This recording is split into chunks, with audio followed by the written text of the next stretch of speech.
Selamat sore Bapak dosen dan teman-teman semuanya. Kami dari kelompok 8, di sini kami akan mempresentasikan materi mengenai konsep akuntansi penggabungan badan usaha. Sebelum itu, izinkan kami memperkenalkan diri terlebih dahulu. Dengan saya sendiri, Nimade Dewi Santikawati, absen 13, dan rekan saya, Ana Agung Istri Karisma Iswari, absen 15. Materi yang pertama mengenai sifat penggabungan badan usaha. Sifat penggabungan badan usaha ini dibagi menjadi 3. Yang pertama, horizontal integration adalah penggabungan perusahaan-perusahaan dalam lini usaha atau pasar yang sama. Misalnya, perusahaan consumer product bergabung dengan perusahaan consumer product juga. Yang kedua, vertical integration adalah penggabungan 2 atau lebih perusahaan dengan operasi yang berbeda, secara berturut dan distribusi yang sama. Misalnya, Merck & Co, salah satu produsen obat terbesar, mengakuisisi Medco Containment Service, distributor obat-obatan dokter. Penggabungan usaha secara integrasi vertikal ini diharapkan dapat mengurangi biaya pengiriman obat-obatan ke pasar. Yang ketiga, conglomeration adalah penggabungan perusahaan-perusahaan dengan produk dan atau jasa yang tidak saling berhubungan dan bermacam-macam. Selanjutnya, bentuk penggabungan badan usaha. Jika ditinjau dari bentuk penggabungannya, dibagi menjadi 3. Yang pertama, penggabungan horizontal, yaitu penggabungan perusahaan-perusahaan yang sejenis yang menjadi satu perusahaan yang lebih besar. Yang kedua, penggabungan vertikal, yaitu penggabungan perusahaan yang sebelumnya keduanya mempunyai hubungan yang saling menguntungkan. Yang ketiga, penggabungan konglomerat, yaitu merupakan kombinasi dari penggabungan horizontal dan vertikal. Penggabungan konglomerat ini merupakan gabungan dari perusahaan-perusahaan yang memiliki usaha yang berlainan. Jika ditinjau dari segi hukumnya, dibagi menjadi 3 macam. Yang pertama, merger. Merger adalah sebuah penggabungan dua perusahaan menjadi satu, di mana perusahaan yang melakukan merger mengambil alih semua aset dan liabilities perusahaan yang menjadi rekan mergernya. Dengan begitu, perusahaan yang melakukan merger memiliki paling tidak 50% saham, dan perusahaan yang di-merger berhenti beroperasi dan pemegang sahamnya menerima sejumlah uang tunai atau saham di perusahaan yang baru. Dilihat pada gambar, dalam penggabungan ini perusahaan yang dipertahankan adalah PT KB Pharma Tbk, sedangkan kedua perusahaan lainnya dibubarkan. Semua aset dan kewajiban perusahaan yang menggabungkan diri, yaitu PT Dankos dan PT Ensental, selanjutnya akan beralih ke dalam PT KB Pharma. Karena PT KB Pharma sudah menjadi perusahaan terbuka yang menjual sahamnya di pasar modal Indonesia. Proses mergernya juga wajib dilakukan menurut aturan Badan Pengawasan Pasar Modal atau BAPEPAM. Adapun kelebihan dan kekurangan dari merger. Kelebihannya yaitu pengambil alihan melalui merger lebih sederhana dan lebih murah dibanding pengambil alihan yang lain. Dan kekurangan merger yaitu harus ada persetujuan dari para pemegang saham masing-masing perusahaan. Dan untuk mendapatkan persetujuan dari para pemegang saham, diperlukan waktu yang lama. Yang kedua ada konsolidasi. Konsolidasi adalah tindakan yang dilakukan oleh dua badan usaha atau lebih untuk meleburkan diri dengan cara membentuk satu badan usaha baru. Setelah meleburkan diri menjadi satu badan usaha baru, masing-masing badan usaha yang meleburkan diri akan dibubarkan. Materi selanjutnya akan dijelaskan oleh Karisma. Contoh dari konsolidasi dapat dilihat pada gambar, di mana keempat bank tersebut mengalami kesulitan dalam mengentaskan permasalahan finansial perusahaannya saat krisis ekonomi melanda Indonesia. Salah satu hal yang dapat dilakukan untuk dapat melakukan protek terhadap kemungkinan yang terjadi akibat krisis adalah bersatu padu dengan bank yang lain dengan melakukan kerjasama dalam bentuk konsolidasi. Kerjasama dalam bentuk konsolidasi ini bisa terjadi ketika sekelompok perusahaan yang mempunyai motif yang sama dalam meraih kehidupan baru bersama di masa akan datang, sehingga keempat bank tersebut melebur menjadi satu dengan nama menjadi Bank Mandiri. Selanjutnya, kelebihan dari konsolidasi. Perusahaan-perusahaan yang melakukan konsolidasi akan memiliki kekuatan yang lebih besar untuk bersaing dengan perusahaan yang lain karena biasanya proses konsolidasi dilakukan oleh lebih dari dua perusahaan yang melebur jadi satu. Selanjutnya, dengan melakukan konsolidasi, perusahaan yang mengalami kesulitan modal tidak harus dilikuidasi, akan tetapi masih tetap bisa bertahan meski dengan perusahaan yang baru.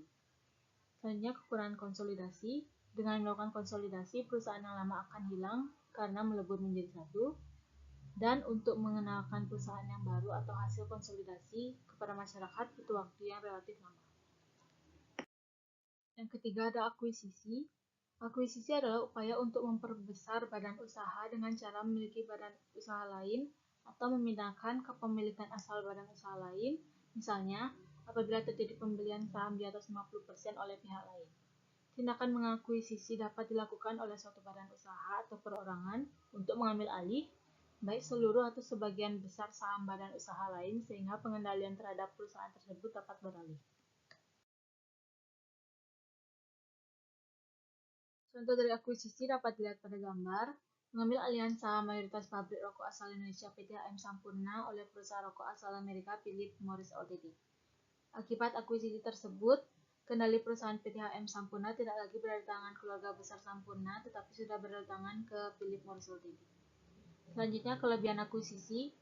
Akuisisi saham tidak memerlukan rapat pemegang saham. Perusahaan yang membeli dapat berurusan langsung dengan pemegang saham perusahaan yang dibeli dengan melakukan tender offer sehingga tidak diperlukan persetujuan manajemen perusahaan. Yang terakhir, akuisisi saham dapat digunakan untuk pengambil alihan perusahaan yang tidak bersahabat atau hostile takeover. Selanjutnya, kekurangan akuisisi.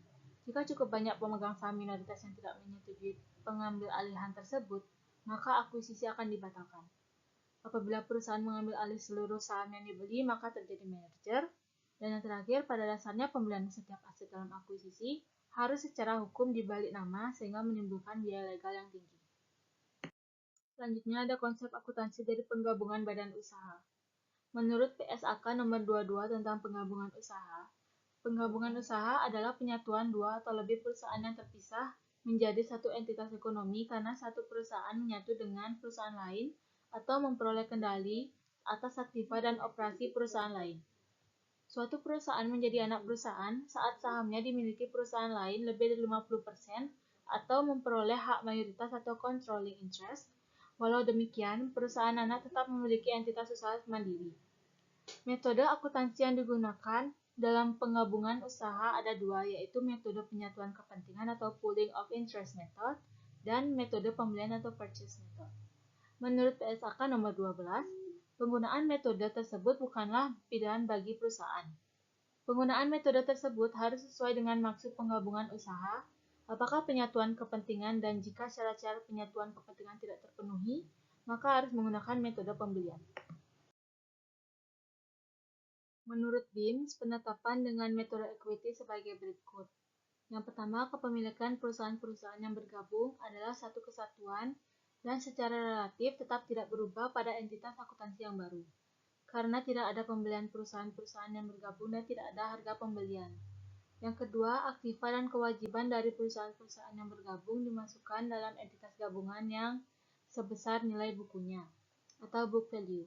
Karena setiap goodwill yang timbul pada buku masing-masing perusahaan yang bergabung akan dimasukkan sebagai aktiva pada buku entitas yang masih beroperasi, termasuk laba ditahan dan pendapatan masing-masing perusahaan yang bergabung juga dimasukkan dalam entitas yang disatukan. Yang ketiga, jumlah yang dicatat harus menggunakan metode yang sama, sehingga jika metode yang digunakan perusahaan-perusahaan yang bergabung berbeda, maka harus direkonsiliasi dan berlaku surut. Jadi data-data sebelumnya harus disajikan kembali. Jika syarat-syarat tersebut tidak terpenuhi, maka penggabungan usaha harus dicatat dengan menggunakan metode pembelian, yaitu dengan mengasumsikan bahwa penggabungan usaha adalah suatu transaksi, di mana suatu entitas memperoleh aktiva bersih dari perusahaan-perusahaan lain yang bergabung. Dengan demikian, perusahaan yang membeli atau memperoleh mencatat aktiva yang diterima dan kewajiban yang ditanggung sebesar nilai wajar atau fair value. Setiap kelebihan harga perolehan atas nilai wajar aktiva bersih diakui sebagai goodwill.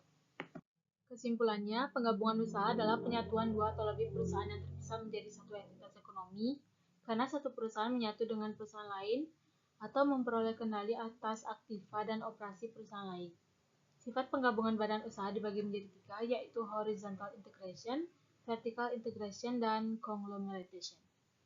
Adapun bentuk-bentuk penggabungan badan usaha dapat dibedakan ke dalam beberapa golongan, yaitu dari bentuk penggabungannya dan segi hukumnya.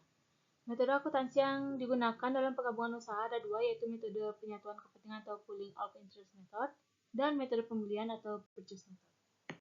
Sekian presentasi dari kelompok kami, mohon maaf jika ada salah kata.